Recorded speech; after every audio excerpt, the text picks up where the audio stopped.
Hello students, I am Ruchika from English academy. आज के session में हम फ्लेमिंगो बुक का पोएम 2 कवर करेंगे, an elementary school classroom in a slum, written by Stephen Spender. This is a very important poem from examination point of view and it is a bit difficult also, so please pay attention. Please go through the video carefully so that you get to understand the entire poem. And in case you want to see the explanation of other poems also, we have covered most of the chapters for class 12. You can see the playlist. The link is given in the description box below this video. And we have also prepared a separate video on important question and answers from this poem. आप उस video को भी access कर सकते हैं, उसका link भी video के नीचे डिस्क्रिप्शन बॉक्स में दिया हुआ है। Before proceeding with the poem, I will give you an introduction. An elementary school classroom in a slum. This poem highlights the social inequalities prevalent in the society. हमारी society में social inequalities हैं, means there is a gap between the rich and the poor. उसी gap को highlight किया गया है इस poem द्वारा। इस पोएम द्वारा स्लम में रहने वाले यानी कि झोपड़पट्टी में रहने वाले बच्चों की सिचुएशन को डिस्कस किया गया है। वो बच्चे स्कूल तो जाते हैं, उनके स्कूल कैसे हैं, क्लासरूम्स कैसी हैं, उनकी लाइव्स कैसी हैं और उनकी लाइव्स ऐसी क्यों हैं, उसी चीज को पोएट ने बहुत ही सुंदर तरीके से हमारे सामने पेश किया है। और फिर पोएट ने हमें एक रेजोल्यूशन भी दिया है कि किस तरह से इन बच्चों की जिंदगियों को सुधारा जा सकता है। So let us begin with the poem. Far, far from gusty waves, these children's faces, like rootless weeds, the hair torn round their pallor. Gusty means strong, full of energy. Weeds are unwanted plants. जंगली plants जो खुद से ही उग जाते हैं। Pallor here means face, pale face. So here the poet says, ये जो बच्चे हैं जो स्लम के स्कूल में पढ़ते हैं, उनके चेहरे गस्टी वेव्स यानी कि जो स्ट्रॉन्ग पानी की लहरें होती हैं, जो बहुत एनर्जेटिक होती हैं, उनसे बहुत दूर हैं। Far far from gusty waves these childrens faces. तो स्लम के स्कूल में जो गरीब बच्चे पढ़ते हैं, उनके चेहरे इतने मुरझाए हुए हैं, इतने लैक ऑफ एनर्जी है कि वो स्ट्रॉन्ग एनर्जेटिक वेव से, गस्टी वेव से बहुत ज्यादा अलग है, उनमें कोई भी सिमिलैरिटी नहीं है। Like rootless weeds, the hair torn around their pallor. तो ये बच्चे कैसे हैं? ये वीड्स की तरह हैं, अनवांटेड प्लांट्स की तरह हैं। इनकी कोई भी टेक केयर नहीं करता, because no one wants them.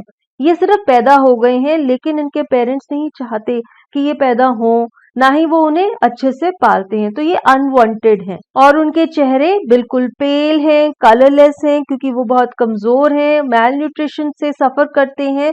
और उनके चेहरे के ऊपर उनके बाल इस तरह से फैले हुए हैं, मेस्ड अप हैं, क्योंकि ना तो वो अच्छे से नहाते धोते हैं, ना कोई पर्सनल हाइजीन फॉलो करते हैं। तो इन 2 लाइंस में पोएट कहते हैं कि स्लम के स्कूल में पढ़ने वाले बच्चों के चेहरे गस्टी वेव से बिल्कुल ऑपोजिट हैं। वो बच्चे अनवांटेड हैं और उनके पेल चेहरे के ऊपर उनके बाल फैले हुए हैं, बिल्कुल मेस्ड अप हैं। अब यहाँ पे पहले तो हमें फार फार में ही एक पोएटिक डिवाइस देखने को मिलता है, that is repetition. Far word को रिपीट किया गया है, ये एम्फेसिस डालने के लिए कि बहुत ज्यादा अलग है, इसीलिए पोएट ने फार को 2 बार यूज किया है। Next device is like rootless weeds. This is a simile. Simile is a comparison between two things using like or as. तो यहाँ पर इन बच्चों को weeds यानी कि unwanted plants के साथ compare किया गया है। Now we proceed further. The tall girl with her weighed down head, the paper seeming boy with rat's eyes.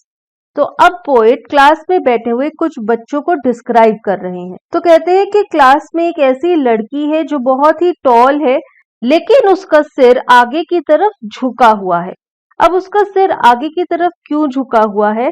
क्योंकि वो पॉवर्टी रिडन फैमिली को बिलोंग करती है, बहुत गरीब फैमिली को बिलोंग करती है, और इस गरीबी की वजह से, शर्म की वजह से उसका सिर आगे की तरफ झुका हुआ है। उस लड़की में कॉन्फिडेंस नहीं है because she comes from a very poor family. फिर एक और लड़का है, the paper seeming boy. Paper seeming boy means he seems to be like paper, which means that the boy is so thin as paper. Paper की एक जो sheet है वो कितनी पतली होती है, उतना ही पतला है ये लड़का। और उसकी आंखें कैसी हैं? Rat size. जिस तरह से रैट की, चूहे की आंखें बहुत ही तेज होती हैं, बिल्कुल काले रंग की होती हैं और शाइन करती हैं, इस बच्चे की आंखें भी ऐसी ही हैं, इसलिए पोएट ने उसे कहा रैट्स आइज। तो इस लाइन में पोएट कहते हैं कि क्लास में दो बहुत ही अलग अलग तरह के बच्चे हैं। एक तो लंबी सी लड़की है जिसका सिर आगे की तरफ झुका हुआ है। प्रोबेबली उसका सिर आगे इसलिए झुका हुआ है बिकॉज वो गरीबी की वजह से शर्म महसूस करती है। और फिर एक और लड़का है जो बहुत ही पतला है, पेपर के जितना पतला है, और उसकी रैट जैसी आंखें हैं। अब इन लाइंस में एक बहुत ही इंपॉर्टेंट पोएटिक डिवाइस यूज हुआ है, that is a metaphor. Metaphor is an indirect comparison between the qualities of two things.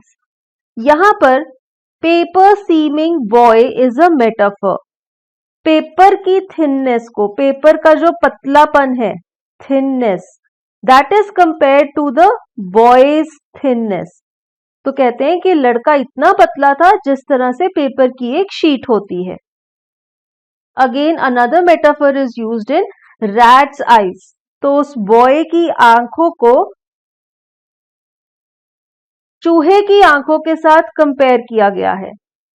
Now we proceed further. The stunted unlucky heir of twisted bones reciting a father's gnarled disease, his lesson from his desk. Stunted means not fully grown because of malnutrition. Unlucky, we all know, badkismat. Heir means a successor, one who inherits something.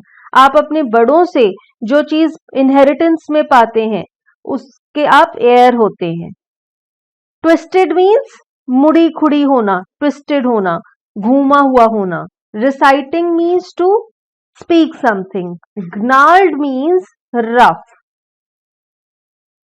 अब वो कहते हैं कि class में एक और लड़का भी है जो कि स्टंटेड है, वो पूरी तरह से ग्रो नहीं हुआ क्योंकि मैल न्यूट्रिशन की वजह से उसे प्रॉपर न्यूट्रिशन नहीं मिला, तो वो स्टंटेड है। और साथ ही साथ उसमें एक डिफॉर्मिटी भी है, एक फिजिकल डिफॉर्मिटी भी है, और वो उसे उसके फादर से इनहेरिटेंस में मिली है। वो कहते हैं reciting a father's gnarled disease means उस लड़के का फादर किसी पर्टिकुलर डिजीज से सफर करता है, जो डिजीज जेनेटिकली इस लड़के में भी पास ऑन हुआ है। तो इस लड़के ने अपने फादर से इनहेरिटेंस में कोई अच्छी चीज नहीं ली, उल्टा एक फिजिकल डिफॉर्मिटी उसे अपने फादर से इनहेरिटेंस में मिली है। वो लड़का अपने डेस्क पे बैठा हुआ अपना लेसन बोल रहा है, सुना रहा है। तो ये तीसरा बच्चा था उस स्लम की क्लासरूम में जिसकी डिस्क्रिप्शन पोएट ने हमें यहाँ पर दी है। आगे चलते हैं। At back of the dim class one unnoted, sweet and young, his eyes live in a dream of squirrel's game in tree room other than this. So this is the fourth child in the class.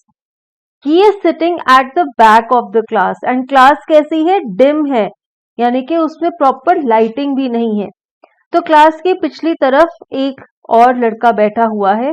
He is unnoted means उसे कोई भी notice नहीं कर रहा, वो चुपचाप एक अंधेरे कोने में बैठा हुआ है। उसकी डिस्क्रिप्शन क्या है? वो देखने में बहुत ही प्यारा है और यंग है, यानी कि बाकी बच्चों से उम्र में छोटा है। उसकी आंखें ऐसी हैं जैसे कि वो कोई सपना देख रहा हो। उसकी आंखों में एक ऐसी चमक है जिससे ऐसा लगता है कि ये लड़का कोई ड्रीम देख रहा है। हो सकता है वो बाहर जाकर खेलने का सपना देख रहा है, वो क्लास में प्रेजेंट नहीं है, ऐसा लग रहा है कि वो किसी और ही दुनिया में खोया हुआ है। तो पोएट कहते हैं कि ऐसा लग रहा है कि वो बाहर जाकर स्क्विरल के साथ खेलना चाहता है और पेड़ों पे जो ट्री रूम बने होते हैं, प्ले रूम्स बने होते हैं, वहां जाकर खेलना चाहता है, वो क्लास में बैठना नहीं चाहता। क्योंकि ऐसा लग रहा है कि वो क्लास में प्रेजेंट नहीं है, वो कोई ड्रीम देख रहा है. So here we get to see the description of the fourth child in this slum classroom. He is a young boy. He is very sweet. वो क्लास के एक अंधेरे कोने में पीछे की तरफ बैठा हुआ है. ऐसा लग रहा है कि उसकी आंखें कोई सपना देख रही हैं. वो क्लास में प्रेजेंट नहीं है, तो पोएट को लगता है कि हो सकता है वो बाहर जाकर स्क्विरल वाली गेम, स्क्विरल के साथ गेम खेलना चाहता है, ट्री रूम्स में खेलना चाहता है और इस क्लासरूम में नहीं बैठना चाहता. On sour cream walls, donations. What is sour cream? Sour cream is a color. It is a creamish color. Cream रंग का एक क्रीम टाइप का कलर होता है जिसे सार क्रीम कहा जाता है. क्लासरूम की वॉल्स का कलर सार क्रीम के कलर से मिलता जुलता है क्योंकि they are dirty. The walls are not well maintained, they are dirty, they have not been freshly painted, so their color is creamish. It is like the color of sour cream. और उन walls के ऊपर donations लगी हुई हैं. Donations means something given in charity, दान में दी हुई चीज.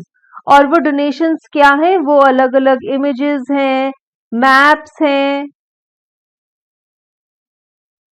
जैसे पोस्टर्स होते हैं वो लगाए हुए हैं एज डेकोरेशन, और वो सब लोगों ने डोनेट किए हैं स्कूल को.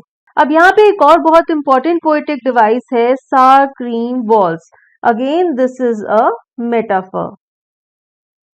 क्लासरूम की वॉल्स के कलर को सार क्रीम के कलर के साथ कंपेयर किया गया है.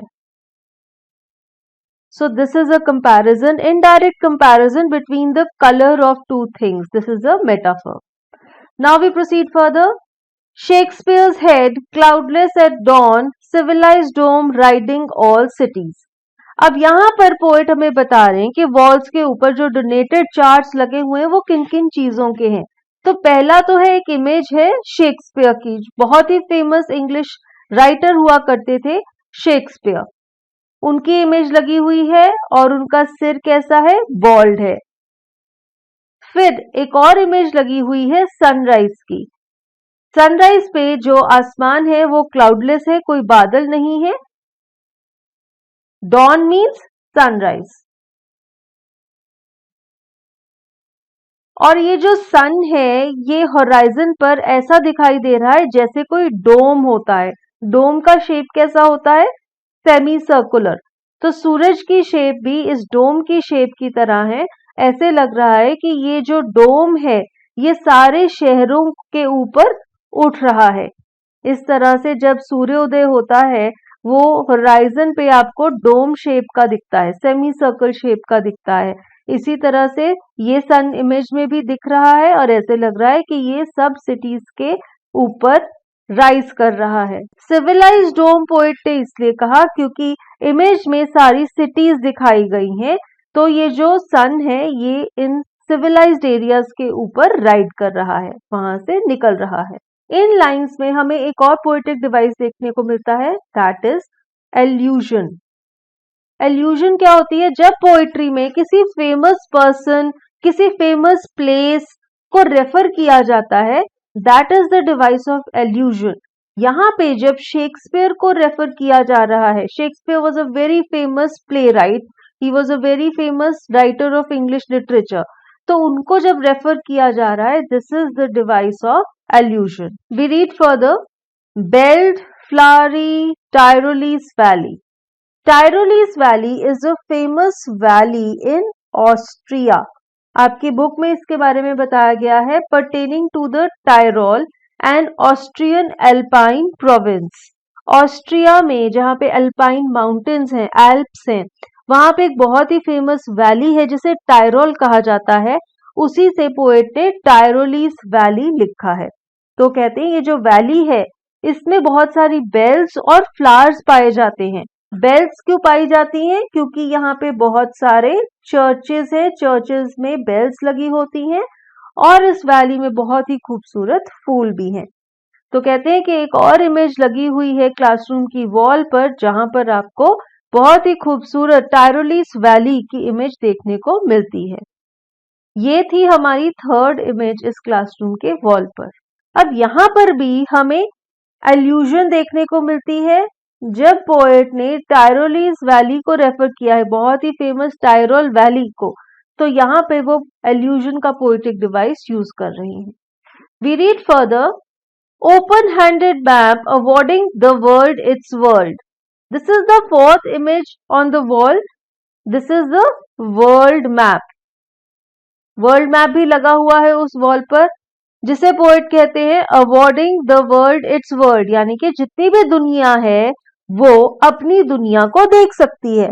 मीन्स हम सब जो कि इस दुनिया का हिस्सा हैं वो इस इमेज में, इस मैप की चित्र में पूरी अपनी दुनिया को देख सकते हैं। Awarding the world it's world.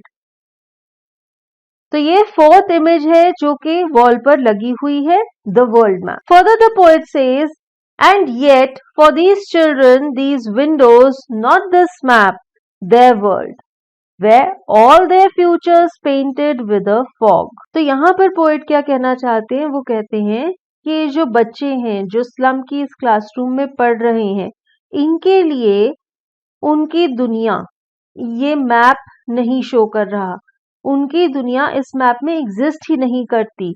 उनकी दुनिया तो स्लम की क्लासरूम की खिड़कियों के बाहर है, वो स्लम जो खिड़कियों के बाहर दिखाई देता है। तो इस लाइन में पोएट ये कहना चाहते हैं कि वर्ल्ड की जो इमेज उस वर्ल्ड मैप में देखने को मिल रही है, उस इमेज में उनका स्लम मिसिंग है, वो उस इमेज में नहीं दिखाया गया।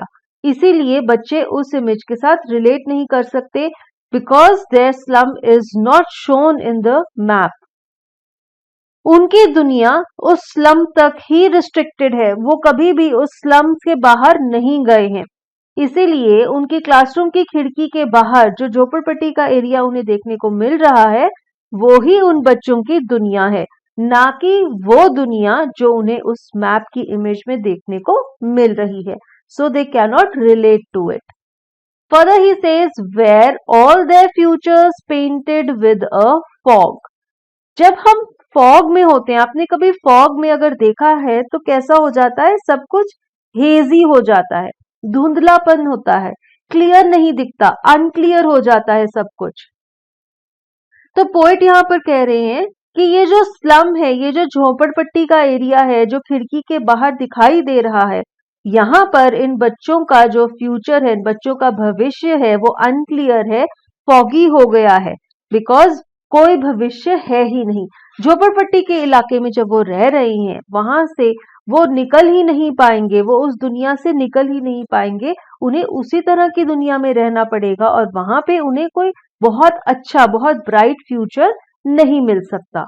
Now we read further. He says, a narrow street sealed in with a lead sky, far, far from rivers, capes, and stars of worth. Lead sky here refers to a dark future. lead वैसे एक metal है जो कि बहुत ही heavy होता है, बहुत ही dark colour का होता है, बहुत ज्यादा डेंसिटी होती है। Cape is a large piece of land which moves into the sea. Means जैसे ये आपकी सपोज सी है और एक लैंड का बहुत ही बड़ा हिस्सा है जो इस तरह से सी में एक्सटेंड कर रहा है, दिस इज अ केप। तो पोएट कहते हैं कि जो बच्चों का फ्यूचर है वो सील कर दिया गया है, शट कर दिया गया है, उसे बंद कर दिया गया है। ये जो झोपड़पट्टी का इलाका है, इसकी जो पतली पतली स्ट्रीट्स है, नैरो स्ट्रीट्स हैं, पतली पतली लेन्स हैं, उनमें इनका फ्यूचर बंद कर दिया गया है। और ऊपर जो आसमान है वो लेड का है जो कि उनके फ्यूचर को कस के बंद कर देता है और उनका फ्यूचर अंधेरे से भरा हुआ है। It is a dark future. Lead signifies darkness. तो उनका जो फ्यूचर है, उनका जो भविष्य है वो बहुत ही अंधकार से भरा हुआ है और वो इस स्लम से बाहर नहीं निकल पाएंगे, तो वो अपने फ्यूचर को सुधार नहीं पाएंगे। और फिर वो कहते हैं far far from rivers, capes and stars of words. तो इन बच्चों का फ्यूचर नेचर से बिल्कुल दूर है। उन्होंने कभी नेचर नहीं देखी, वो कभी स्लम से बाहर ही नहीं गए, तो उन्हें नदियां, केप्स, जितने भी ज्योग्राफिकल फॉर्मेशंस हैं या फिर अलग अलग शब्द हैं, शब्दों की क्रिएशंस हैं, उनके बारे में कुछ पता ही नहीं है, क्योंकि ना तो उन्होंने कभी कोई अच्छा लिटरेचर पढ़ा है, ना ही उन्होंने कभी नेचर को देखा है। So again let us repeat in lines में पोएट क्या कहते हैं। वो कहते हैं कि इन बच्चों का भविष्य इन स्लम्स की पतली गलियों में बंद हो गया है और एक डार्क फ्यूचर है उनका, और वो इस फ्यूचर से बाहर नहीं निकल सकते जब तक कि वो इस झोपड़पट्टी से बाहर नहीं निकलते। और उनकी जिंदगियां नेचर से और वर्ड्स की अलग अलग क्रिएशन से, लिटरेचर से बहुत ज्यादा दूर हैं। उन्होंने ये सब चीजें कभी नहीं देखी। यहाँ पे हमें फिर से रेपिटेशन का पोएटिक डिवाइस देखने को मिलता है। फार फार, far word is repeating once again.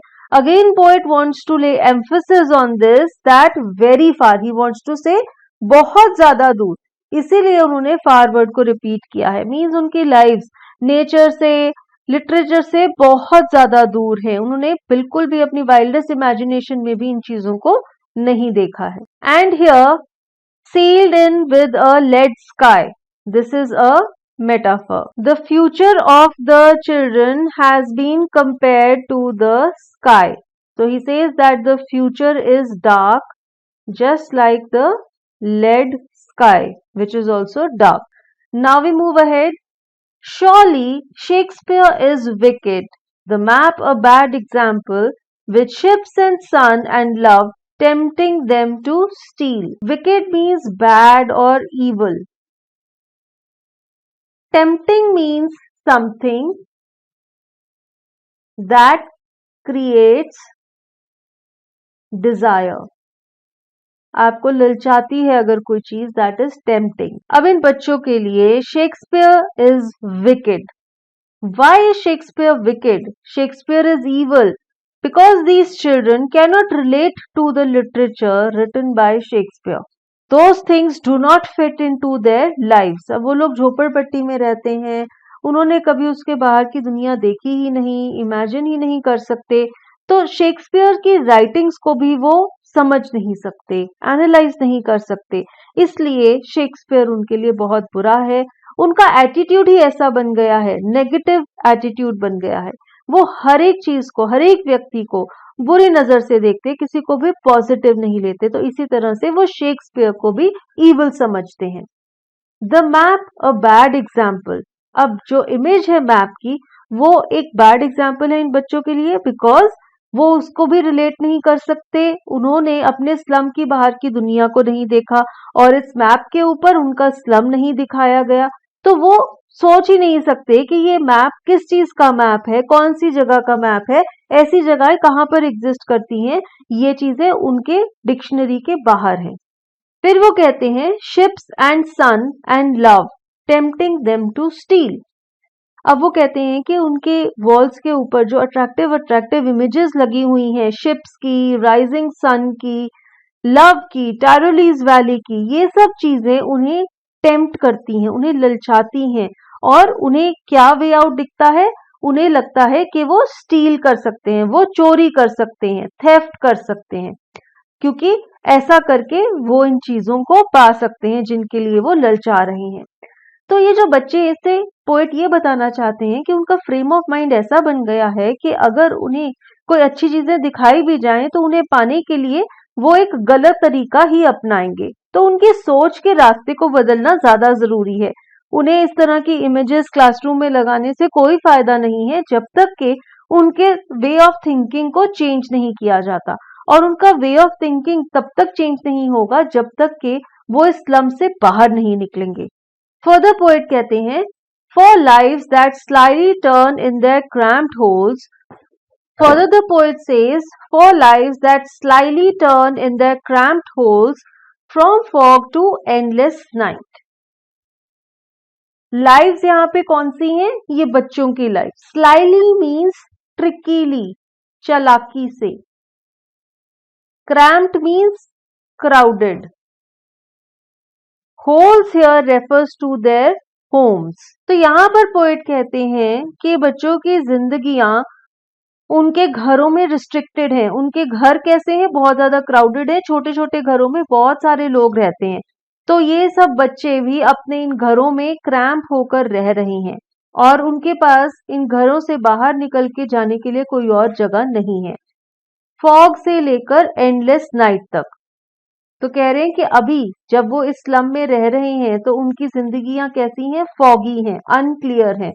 और यहां से लेकर एंडलेस नाइट तक, यानी कि टिल इंफिनिटी, एंडलेस नाइट, कभी खत्म ना होने वाली रात, क्योंकि उनकी जो लाइफ है वो ही एक ऐसी रात है जो एंडलेस है। मीन्स उनकी लाइफ में अंधेरे के अलावा और कुछ नहीं है। तो कहते हैं कि अभी उनकी लाइफ धुंधली है, फॉगी है, वहां से वो आगे चल के कहाँ चली जाएगी, अंधेरे में चली जाएगी। उसके अलावा और कुछ उनके लिए स्टोर में नहीं है। तो यहाँ पर पोएट कहते हैं कि इन बच्चों की जिंदगियां उनके छोटे छोटे क्राउडेड घरों में बंद होकर रह गई हैं। तो स्लम की जो धुंधली जिंदगी है वहां से फर्दर उनका क्या फ्यूचर है, अंधेरा। अंधेरे के अलावा उन बच्चों के लिए फ्यूचर में और कुछ भी नहीं है। यहां पर एक मेटाफर यूज हुआ है क्रैम्प्ड होल्स में। Here the crowded houses are compared to holes. Then another device is alliteration. Alliteration is the repetition of a consonant sound at the start of two or more consecutive words. जब दो words जो पास में है, साथ साथ में है, उनकी स्टार्टिंग में कॉन्सोनेंट साउंड आता है। यहाँ देखिए फर्स्ट साउंड से दोनों वर्ड शुरू हो रहे हैं, फ्रॉम, फॉग। ये डिवाइस है एलिट्रेशन का। अब हम आगे चलते हैं। On their slag heap, these children wear skins peeped through by bones and spectacles of steel with mended glass like bottle bits on stones. Slag means weak, बहुत ही कमजोर, and heap is a pile, ढेरी जिसे हम कहते हैं। Spectacles are your glasses, eyewear. Mended means repaired, ठीक करना, ठीक किया हुआ। तो यहाँ पर पोएट कहते हैं कि बच्चे बहुत ही ज्यादा कमजोर हैं, इतने ज्यादा कमजोर हैं कि इनकी स्किन के बीच में से उनकी हड्डियां भी देख सकती हैं। जैसे कि आप यहाँ पे इस बच्चे को देख सकते हैं, मैल न्यूट्रिशन से सफर कर रहा है, इतना ज्यादा वीक है कि हम उसकी स्किन में से, उसकी स्किन इतनी पतली है कि अंदर की बोन्स भी विजिबल हैं। और फिर वो कहते हैं कि बच्चों ने जो स्पेक्टिकल्स पहनी हुई हैं, जो चश्मे पहने हुए हैं, वो स्टील के बने हुए हैं, लेकिन उसका जो ग्लास है वो बहुत ज्यादा बार रिपेयर किया गया है, वो टूटा फूटा है, ग्लास के टुकड़े उनके चश्मों से बाहर निकल रहे हैं और उनके चश्मे ऐसे लग रहे हैं जैसे कि जो ग्लास है वो पत्थर है और उसके ऊपर टूटी हुई बोतल के टुकड़े चिपकाए गए हैं। तो इतनी बुरी हालत है इन बच्चों की। एक तो इतने मैल नरिश्ड है, इतने ज्यादा वीक है और इनके पास कोई भी साधन नहीं है। इनके पास जो भी बिलोंगिंग्स हैं वो भी इतनी पुरानी है और इतने बुरे हालत में है, because they are very very poor. तो यहाँ पे हमें सिमिली देखने को मिलती है। The glass of the spectacles has been compared to stone. He says mended glass like bottle bits on stone. Then we can also see alliteration. Alliteration मैंने आपको अभी बताया था, repetition of a consonant sound in two or more consecutive words. यहाँ देखिए bottle bits, दोनों words ब sound से शुरू हो रहे हैं, this is alliteration. यहाँ पर by bones में भी हम कह सकते हैं alliteration देखने को मिल रही है। Further the poet says, all of their time and space are foggy slum, so blot their maps with slums as big as doom. Blot means to mark with a spot. निशान लगाना। यहाँ पर poet कहते हैं कि इन बच्चों की सारा समय और सारी जिंदगी इन फॉगी, इन धुंधली झोंपड़पट्टी की गलियों में ही बीत जाएगी, बीत रही है। और वो कहते हैं कि इन बच्चों का जो मैप है क्लासरूम का, उस पे भी एक निशान लगा देना चाहिए और ये स्लम को भी मार्क करना चाहिए और ये निशान बहुत बड़ा होना चाहिए, as big as doom. Doom means the end of the world, और you can also say a big disaster. तो कहते हैं कि मैप के ऊपर भी बहुत ही बड़ा निशान लगाना चाहिए, क्योंकि वो निशान ये इंडिकेट करेगा कि ये जो स्लम का एरिया है ये इतना बड़ा डिजास्टर है, ये इतने सारे लोगों की फ्यूचर को डार्कनेस में टर्न कर देगा।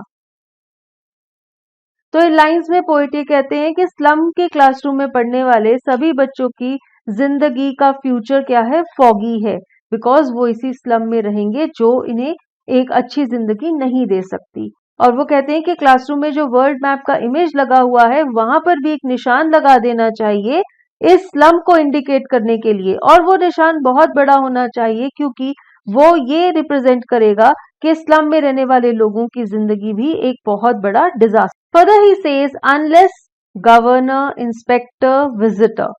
तो वो अब यहाँ पर कुछ पॉलिसी मेकर्स को और अथॉरिटेरियन लोगों को रेफर कर रहे हैं, the governor, inspectors and visitors. अब वो इनसे कुछ रिक्वेस्ट कर रहे हैं फॉर दीज स्लम चिल्ड्रन।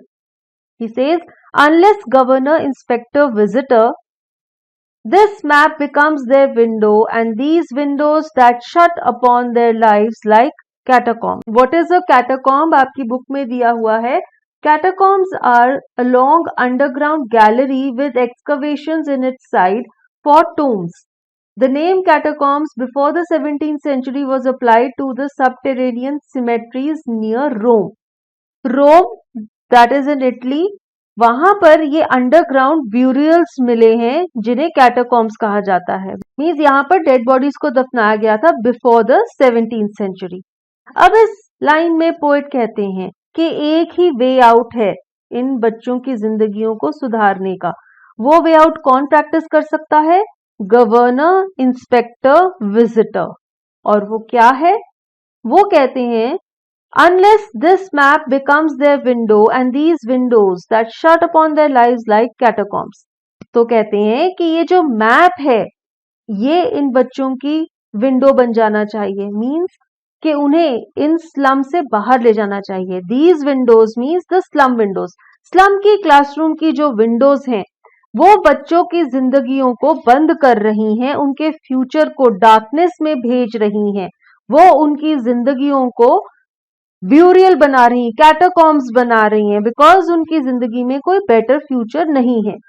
तो कहते हैं कि क्लासरूम के विंडोज को बंद कर दो और जो मैप है उसको उन बच्चों की विंडो बना दो, मींस उन्हें बाहर की दुनिया दिखाओ, उन्हें स्लम से बाहर ले जाओ। मैप में जो दुनिया दिखाई जा रही है वो दुनिया उन्हें खिड़की के बाहर भी दिखनी चाहिए, स्लम की क्लासरूम के बाहर भी उन्हें वो दुनिया दिखनी चाहिए जो मैप में दिखाई दे रही है।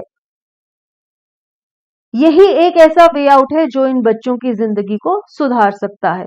मींस पोएट रिक्वेस्ट कर रहे हैं गवर्नर से, इंस्पेक्टर से और विजिटर्स से कि वो इन बच्चों को स्लम से बाहर निकालें और उन्हें बाहर की जो दुनिया है वो दिखाएं।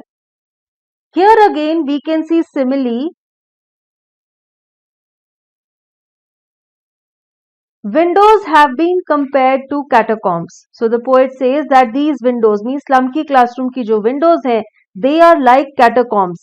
वो उन बच्चों की जिंदगियों को वहां पर दफना देंगी, उन स्लम में दफना देंगी, जैसे कि कैटाकॉम्स में डेड बॉडीज को दफनाया जाता है। Then the poet says, break oh break, open till they break the town and show the children to green fields and make their world. तो कहते हैं कि तोड़ दो इन खिड़कियों को और तब तक तोड़ते रहो जब तक कि आप पूरे शहर को नहीं तोड़ देते, और इन स्लम के रहने वाले बच्चों को हरी भरी फील्ड्स दिखाओ, इन्हें नेचर दिखलाओ, तभी तो ये जीना सीख पाएंगे। एंड मेक देयर वर्ल्ड, तो उनके दुनिया को इन स्लम की दुनिया से अलग बनाओ। This is the only way to improve the situation of these children. उन्हें स्लम की दुनिया से बाहर लेकर जाओ, यहां से बाहर निकालो। Further he says, run azure on gold sands and let their tongues rain naked into books, the white and green leaves open. Azure is bright blue color and here it refers to the blue sky. Gold sands refer to the sandy beaches. Run naked into books means बिना किसी रोक टोक के ये बच्चे किताबें पढ़ें, जो भी किताबें पढ़ने का इनका मन करता है। तो यहाँ पर पोएट कह रहे हैं and make their word run azure on gold sands and let their tongues run naked into books. The white and green leaves open. White leaves refer to the books and green leaves refers to nature. So the poet is saying that there are two ways to improve the lives of these slum children. First of all, show them nature, show them the green leaves, and secondly, give them books, give them the white leaves. So he says कि उन बच्चों को खुले आसमान में, नीले आसमान में, समुद्र के किनारे बीचेस पे ले जाओ और फिर उन्हें सफेद और हरे पत्तों वाली किताबें दे दो जिन्हें कि वो खुलकर पढ़ सकें। तो उनके दिमाग को जब ये ओपननेस मिलेगी, जब उन्हें नेचर देखने को मिलेगी, जब अच्छी अच्छी किताबें पढ़ने को मिलेंगी, वही उनके फ्यूचर को ब्राइट कर सकती हैं।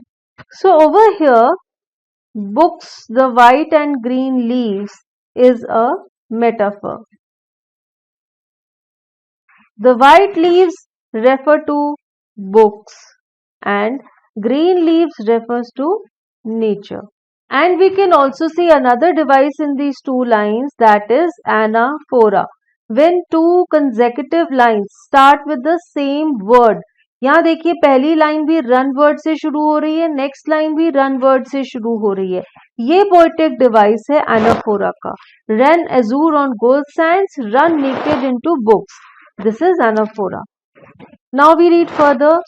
History theirs whose language is the sun. यहाँ पे पोएट कहते हैं कि हिस्ट्री, इतिहास वही लोग बना पाते हैं जो सूरज की भाषा बोलते हैं। हुज लैंग्वेज इज द सन, यानी कि जो चढ़ते सूरज को सलाम करते हैं। ये हमने बहुत ही बार सुना है कि जो लोग सूरज के साथ चलते हैं, मीन सनराइज पर उठते हैं, दिन के वक्त काम करते हैं और सनसेट के साथ सो जाते हैं। जैसे कि हमने एक और प्रोवर्ब सुना है, early to bed early to rise makes a man healthy wealthy and wise. तो वही चीज के साथ पोएट अपनी इस पोएम को भी एंड कर रहे हैं कि इतिहास उन्हीं लोगों ने बनाया है जो सूरज की भाषा बोलते हैं, जो सूरज के साथ चलते हैं, उसे वैल्यू करते हैं, उसे प्रणाम करते हैं। तो इसके साथ ही हम इस पोएम को एंड करते हैं। An elementary school classroom in a slum, we read the poem, we discuss the difficult word meanings, I explain the poem to you and we've also seen the poetic devices that have been used here. In case you are still facing any problem, please write in the comment section and I'll try and revert. And till we meet next, take care and goodbye.